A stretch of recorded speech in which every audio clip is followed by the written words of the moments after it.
Well, good morning. It's always good to see folks who come back. So, so, so thank you very much. I thought maybe we could get started this morning with a very quick story, and I thought it would be appropriate, because I didn't share this with you yesterday, to give you a quick story about the Turnpike. Now, I thought that yesterday's was bad, but what I had forgotten yesterday, maybe it's good so I could share it this morning, was what had happened to us the day before.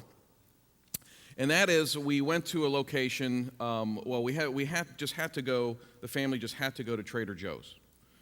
So we find a Trader Joe's not close to where we are, in Jenkintown. Go to the Trader Joe's, and then I've got my handy GPS, and I'm thinking, this will get us back to King of Prussia. This is easy. Well, unfortunately, the GPS didn't notate that one of the main roads we're supposed to use is closed. So it kept taking us back around, and we'd get right back on that road again as it closed. And we did that twice. I said, okay, this is ridiculous. So I'm going to go a different way. I finally find the Turnpike. And so I said, this is great. Let's just get on the Turnpike. I don't even care where it's going. Let's just get on. So we get on the Turnpike. But my wife says, honey, do you realize that this entrance says easy pass only? And I say, being the wise husband, I don't care. They can send me a bill. So we get on, and I'm sure I didn't look at her, but she's probably like, what a moron. But we get on, and we get to our exit, and the guy goes, where's your ticket? And I said, what ticket? He goes, you don't got a ticket? I said, no, I don't have a ticket. I said, maybe it's because I got on where it says easy pass only. And he says, buddy, I'm not telling you I don't believe you that you just got on literally the prior exit. I'm not saying you're lying about that, but I got to charge you the whole thing, $27, $27.40. I'm like, what? $27.40? I'm sorry, I know I'm not telling you're lying, but they don't believe, I'm like, you've got to be kidding me. So I go take out my credit card. We don't take plastic. I'm like, okay, so what are we supposed to do? Am I supposed to clean windshields as I'm standing here? So my wife goes, well, do you take, because she's far brighter than I am, she goes, do you take checks? And he goes, yes. I said, well, let me ask you a question. Do you take out-of-state checks?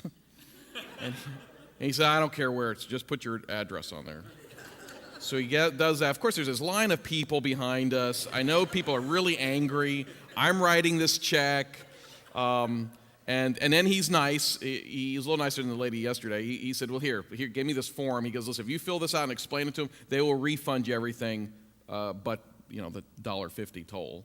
I'm thinking, in year 2020, I'll get that check.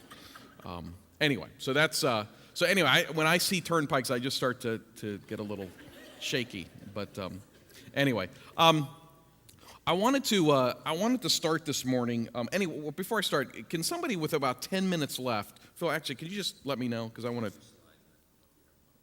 Oh, yeah, we got to get the slides up, too. What I want to. Here we go.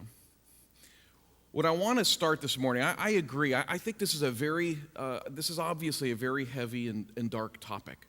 And I think as Christians, as anybody, but especially as Christians, this is a topic that can weigh so heavy on your heart that you oftentimes, because I've experienced this, will become despairing. And you will wonder if there is any hope for what we're dealing with. And, is it not working? Oh. Okay. So, and I can tell you after doing and addressing this issue for over 20 years, that moment has often happened in my life. And I can also tell you that it's in those moments that God in his faithfulness reminds me. He reminds me of John 1:4-5, in which it says, in him was life, and the life was the light of men. The light shines in darkness, and guess what? The darkness shall not overcome it. That's huge. The reality is, this is nothing we can handle ourselves. The reality is, by ourselves, this satanic agenda is way too overwhelming, and we will fail. we can only begin to address this. We can only begin to combat and confront and deal with all the various aspects that are related to abuse only by, first and foremost, our recognition that it's all about God. It has nothing to do with us. The moment we think that we can do this, we have failed. It's God's work through us. It is His light shining through our sinful bodies, His light that is made perfect through Jesus. And I can tell you, in all the darkness that I have encountered in these last 20 plus years in dealing with this issue, none has overcome the light of Christ. And so that's really, really powerful. I can't underestimate that. That should be hugely encouraging to each of you. It should be hugely liberating to you because you know it's not all on your shoulders. If you walk out of here thinking, oh my goodness, I feel so heavy, this is all on my shoulders, I've got to do this, you've already failed. The reality is, I pray that we will all walk out of here saying that it's all about God, and God is on His throne, and God is light, and if God can use this imperfect vessel to shine His light that purifies into this great darkness, amen. So be encouraged by that. When I come to that realization, I have to preach that to myself every day, okay? It's not about me. And actually, that's really liberating for me. It frees me up to serve and to address and to go headstrong into this issue and not worrying about failure.